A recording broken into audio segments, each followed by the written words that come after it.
तो दोस्तों मैं हेमंत झाड़े आपका स्वागत करता हूं 5 में। और आज हम लोग डिस्कस करने वाले मोस्ट इम्पॉर्टेंट राजवंश और उनके संस्थापक और उनके अंतिम शासक एवं उनकी राजधानी और उनसे रिलेटेड कुछ और इम्पॉर्टेंट फैक्ट्स। तो ये जो है इम्पॉर्टेंट राजवंश से जो हर एग्जाम में मतलब यहाँ से एक क्वेश्चन आना की प्रोबेबिलिटी बहुत ज़्यादा होती है ना। तो डायरेक्ट वो पूछेगा कि जैसे हर एक राजवंश है तो उसके संस्थापक कौन थे, तो बिंबिसार पे क्लिक कर देना है, ठीक है। और ये भी पूछ सकता है उसके अंतिम जो थे शासक उसका नाम क्या है, तो उसका नाम है नागदशक। तो बात करें हर्यक वंश की, तो हर्यक वंश के संस्थापक थे बिंबिसार और अंतिम थे नागदशक। तो याद रखना बिंबिसार अलग है और बिंदुसार अलग है, जो कि बिंदुसार अभी आगे आएगा वो अलग है। तो बिंबिसार में मतलब बड़ा बड़ा नाम से हो रहा है बड़ा बड़ा, और बिंदु मतलब वो हो रहा है थोड़ा कॉन्ट्रैक्ट करने की कोशिश कर रहा है, बिंदु है ना छोटा। तो बिंबिसार मतलब ये फाउंडर था तो अपने राज को बड़ा करने की कोशिश करेगा, ठीक है, बड़ा करने की कोशिश करेगा, उसे याद रखना फाउंडर मतलब बिंबिसार फाउंडर है। और जो बिंदुसार है उसके बारे में अपन आगे डिस्कस करेंगे फर्दर, ठीक है। तो बिंबिसार ने संस्थापक करी थी हर्यक वंश की, और ये मगध का राज्य है और इसकी राजधानी थी राजगृह, है ना। अब बिंबिसार का बेटा हुआ अजातशत्रु ने बिंबिसार की हत्या करके, और ये बिंबिसार वही व्यक्ति है जिन्होंने जीवक को मतलब वहाँ गौतम बुद्ध की सेवा के लिए भेजा था, ठीक है।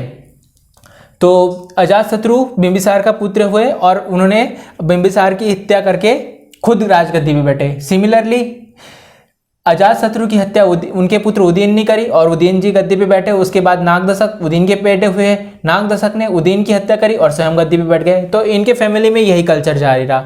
तो नागदशक जो थे ये अंतिम राजा हुए थे, ठीक है। उतने डिटेल्स में जाने की जरूरत नहीं है, ज़्यादा से ज़्यादा फर्स्ट पूछेगा संस्थापक कौन था, फाउंडर, और आखिरी अंतिम शासक कौन था, तो नागदशक था, ठीक है। और राजधानी पूछ सकते हैं, हर एक राजवंश की राजधानी राजगृह। तो मोस्ट इंपॉर्टेंट ये वंश और उसके फाउंडर का नाम याद रखना, ठीक है। ये दो इंपॉर्टेंट है, दो कॉलम, ठीक है। तो अब ये जो नागदशक है इसका जो अमात्य था मतलब सैनिक सेनापति तो वो था शिशुनाग। तो शिशुनाग ने नागदशक की हत्या करके शिशुनाग वंश की स्थापना करी। नागदशक की हत्या किसने करी, शिशुनाग ने, और शिशुनाग वंश का नींव रख दी, ठीक है।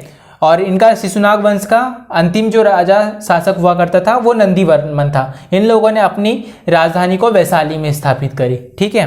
अब आता है नंद वंश। नंद वंश का संस्थापक था महापद्मनंद, ठीक है। महापद्मनंद फाउंडर था, और इस जो नंद वंश का है ना ये फाउंडर भी पूछा जाता है, और जो आखिरी शासक है घनानंद ये बहुत युगस्टिक था तो इसका नाम भी पूछा जाता है घनानंद आखिरी।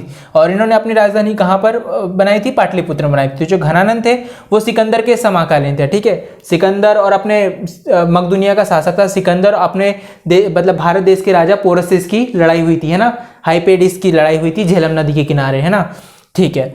तो ये जो घनानंद है इनके दरबार में कौटिल्य विष्णुगुप्त नाम के एक महाज्ञानी विद्वान व्यक्ति रहा करते थे, ठीक है। तो घनानंद ने उनका अपमान करा था, उनके आइडियोलॉजी के ऊपर आइडियोलॉजी शेयर करने के ऊपर अपमान करा था, जिनसे आहत होकर कौटिल्य जिनका नाम विष्णुगुप्त भी है उन्होंने घनानंद से बदला लेने की ठानी, और उसके लिए उन्होंने प्लान करा। तो जब वो रास्ते से जा रहे थे तो उन्हें जंगल में एक व्यक्ति दिखा, उसका नाम था चंद्रगुप्त मौर्य। वो एक साधारण बालक था जिसका राजवंश से कहीं तक कोई लेना देना नहीं था, लेकिन अमुख प्रभाव मतलब इनकी जो थी इनके टैलेंट को देखते हुए ये बहुमुखी थे।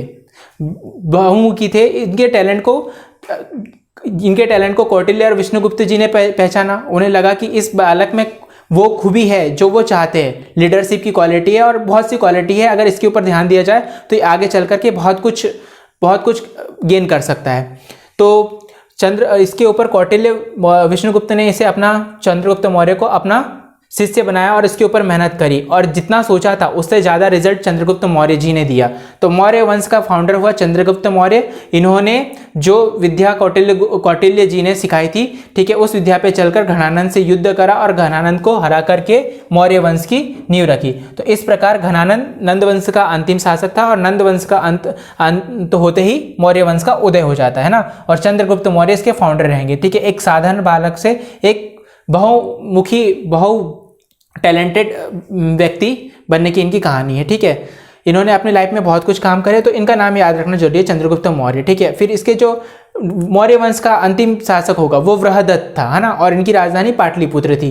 तो जो चंद्रगुप्त मौर्य था इन्होंने सिकंदर का जो सेनापति था सेल्युलस निकेटर उससे युद्ध करा था, और उनकी पुत्री थी कार्नोलिया उससे विवाह किया था। अब चंद्रगुप्त मौर्य, मैंने बोला था ना बिंबिसार और बिंदुसार में कंफ्यूज मत होना। तो चंद्रगुप्त मौर्य का बेटा था बिंदुसार। तो चंद्रगुप्त मौर्य ने एक्सपांड करने का काम करा और बिंदुसार ने कॉन्ट्रैक्ट करने का काम करा, मतलब अपने राज्य को सिमटने का काम करा, ऐसे करके याद रखना। हालांकि समेटा नहीं था, ठीक है। तो बिंदुसार का ये एक और नाम है अमित्रघात भी है ना। तो ये जो बिंदुसार थे वो चंद्रगुप्त मौर्य के बेटे थे, और ये बिंबिसार जो है, ठीक है, वो खुद हर्यक वंश के संस्थापक थे, इसलिए कंफ्यूज मत होना। बिंदुसार मत लगाना, बिंदुसार तो फाउंडर का बेटा था, ठीक है। और बिंदुसार के बेटे हुए अशोक, अशोक के फिर बेटे हुए बेटे बेटी संघमित्रा, है ना, और महेंद्र। उन्होंने बौद्ध धर्म का प्रचार प्रसार किया।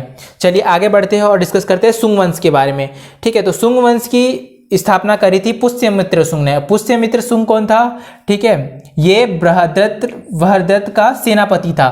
इसने बृहद्रथ की हत्या करके पुष्यमित्र सुंग ने सुंग वंश की नींव रखी, है ना। और बृहद्रथ की हत्या होते ही मौर्य वंश का भी समाप्ति हो जाती है। और सुंग वंश का जो अंतिम शासक था वो देवभूति था। इन्होंने भी अपनी राजधानी पाटलिपुत्र में रखी। तो याद रखना, ये पुष्यमित्र सुंग ने प्रथम ब्राह्मण वंश की नींव रखी, है ना, मगध पर। और इन्होंने इंडो ईनान, ठीक है, इंडो ईनान शासक जो मिनांडर था उससे युद्ध में उसको हराया था, मिनांडर को, ठीक है। और मिनांडर ने अपने जो नागार्जुन है उससे बौद्ध धर्म की शिक्षा ली थी, है ना। और इनके जो डिस्कशन हुआ था मिनांडर और अपने नागार्जुन का, उसको एक मिलिंद पन्नो नाम की बुक है, उसमें उनके क्वेश्चन आंसर को, उनके डिस्कशन को लिखा गया बहुत अच्छे से। और जो पतंजलि है, ठीक है, पतंजलि इनके समकालीन थे और इन्होंने इनके लिए पुष्यमित्र सुंग के लिए अश्वमेध यज्ञ कराए थे, ठीक है। तो कण्व वंश की बात कर लेते हैं। कण्व वंश के संस्थापक थे वासुदेव, है ना। और इनके अंतिम जो थे शासक वो सुशर्मा थे और इनकी राजधानी पाटलिपुत्र थी। तो यहाँ से इंपॉर्टेंट इतना ही कि अगर पूछे कण्व वंश के फाउंडर कौन थे तो वासुदेव पे टिक करना है ना।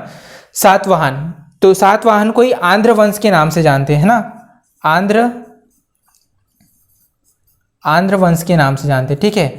तो ये महाराष्ट्र और आंध्र प्रदेश से लगा हुआ जो पार्ट है ना वो है। तो इसकी सीधे क्वेश्चन बनेगा, सातवाहन की स्थापना किसने करी थी। तो सातवाहन की स्थापना करी थी सिमुक ने, है ना।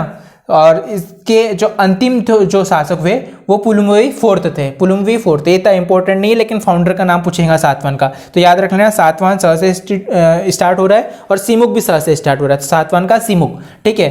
और इनकी राजधानी का नाम पूछ सकता है प्रतिष्ठान है, ठीक है, जो वर्तमान में अपना औरंगाबाद जिला है, महाराष्ट्र में पड़ता है, ठीक है। महाराष्ट्र औरंगाबाद जिला वैसे तो बिहार में भी आता है, लेकिन ये महाराष्ट्र वाला औरंगाबाद है ना। तो महाराष्ट्र के औरंगाबाद जिला में प्रतिष्ठान आज पड़ता है, ठीक है। और ये गोदावरी नदी के किनारे था। और जो सातवाहन था इसकी खासियत ये थी कि जो नॉर्थ स्टेट है, मतलब उत्तरी राज्य और दक्षिणी राज्यों के बीच में एक ब्रिज का काम करता था, सेतु का काम करता था सातवाहन, ठीक है। ये इसकी इंपॉर्टेंस थी, सेंटर में पड़ता था। फिर उसके बाद आता है कुषाण वंश। कुषाण वंश के संस्थापक का नाम पूछा जाता है, कुजुल कटफिसेस था, ठीक है। और इनके जो अंतिम शासक हुए वो वासुदेव हुए और इनकी राजधानी का नाम पुरुषपुर था।